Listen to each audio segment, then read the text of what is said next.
The beeping of the hospital monitor was steady, unlike the man who claimed to be my husband. I lay in that white bed, my belly heavy with the child we both created, while he called me from his office and spat those words into my ear. "Stop all this drama. I'm coming to pick you up." Drama. That's what he called it. My body swollen, my breathing shallow, my heart racing from complications. 7 months pregnant, alone, abandoned, and to him, it was all performance. But when he finally walked into that sterile room, he froze. His eyes darted to the man standing by my side. His face blanched like he'd been electrocuted, because he recognized him. When I married Ethan, I thought I was choosing safety. He was calm, rational, ambitious. Not the type to sweep me off my feet with words, but steady, reliable.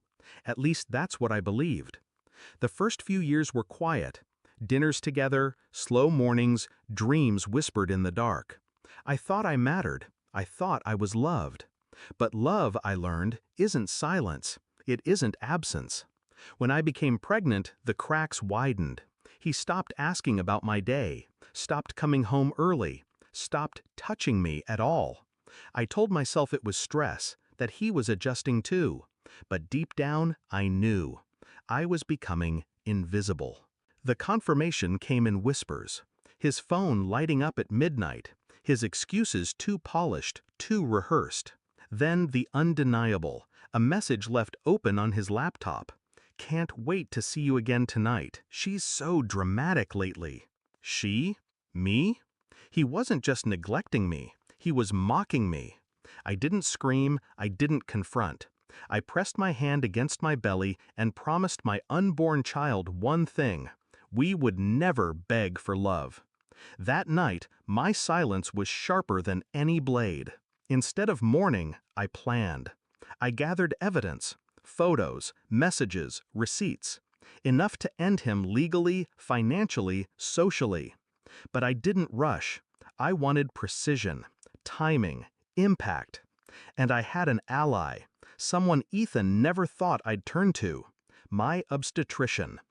Dr. Lewis had been more than just a doctor through my pregnancy. He'd been a lifeline, steady, patient, present when my husband wasn't. He wasn't family by blood, but by action, by choice. He promised to stand by me, not just medically, but in the war I was quietly waging. When complications landed me in the hospital at 7 months, Ethan didn't show. Not at first. Not when I needed him. But Dr. Lewis did. He sat by my bed, chart in hand, speaking to me like I mattered. And when Ethan finally called, dismissing my crisis as drama, I knew exactly how to let the truth cut.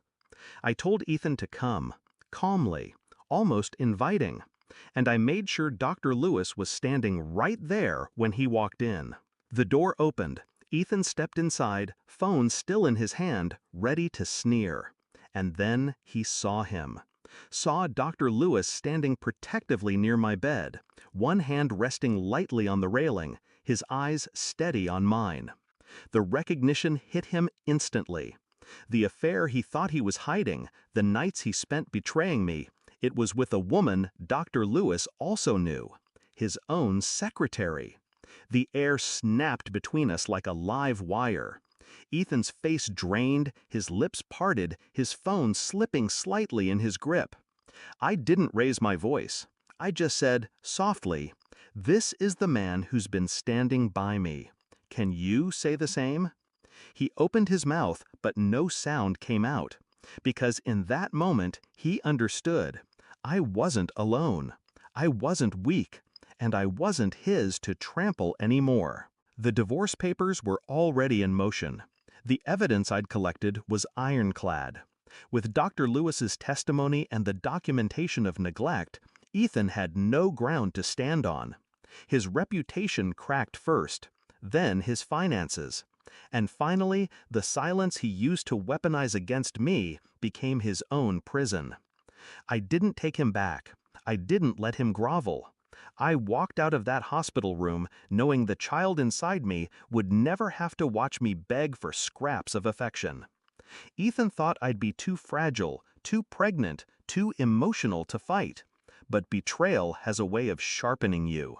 So when I saw his face that day, white, frozen, electrified by his own reflection, I knew the war was over, and I had won.